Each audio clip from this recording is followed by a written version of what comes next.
News when you want it with Bloomberg News Now. I'm Monica Rix.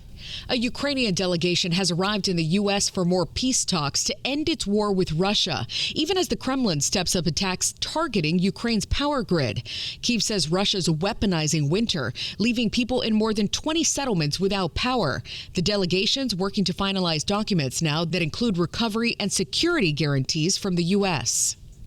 The Justice Department has launched a criminal investigation into whether Minnesota Governor Tim Walz and Minneapolis Mayor Jacob Frey obstructed federal immigration enforcement.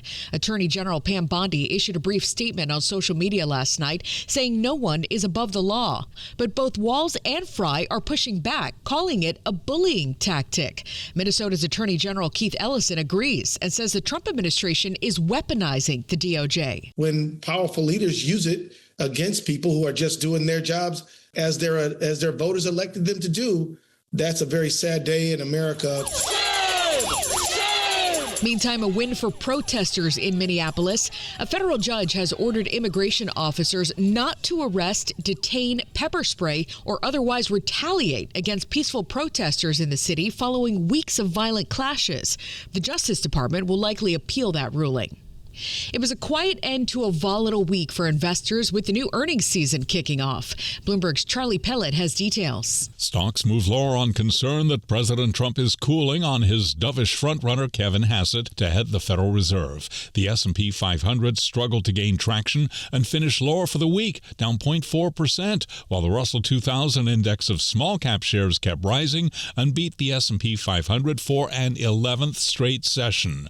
For the week, Dow Industrials down 0.3%, NASDAQ on the week down 0.7%. Charlie Pellett, Bloomberg Radio. The White House is considering executive action to enact President Trump's call for a cap on credit card interest rates. Administration officials say they're still discussing terms with industry leaders and Congress, but say it's designed to reduce costs for Americans and aid in affordability challenges.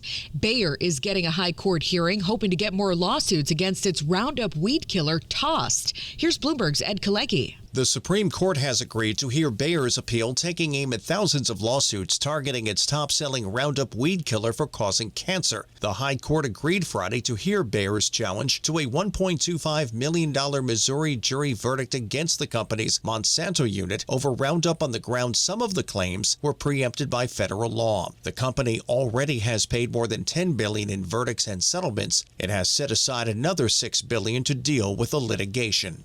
Ed Kalegi, Bloomberg Radio. Elon Musk wants OpenAI and Microsoft to pay him damages up to $134 billion over claims that OpenAI defrauded him by abandoning its nonprofit roots and partnering with the software giant. OpenAI calls the lawsuit baseless and the demand for damages unserious. The CDC says cases of flu keep surging in the U.S., with those dying from it up 25% from last week. Experts estimate at least 18 million people have now caught the flu this season, with at least 14 states seeing very high levels of infection. Doctors are still urging Americans to get vaccinated. And disagreements over pesticide policy are now threatening to slow down an already delayed farm bill in Congress this year.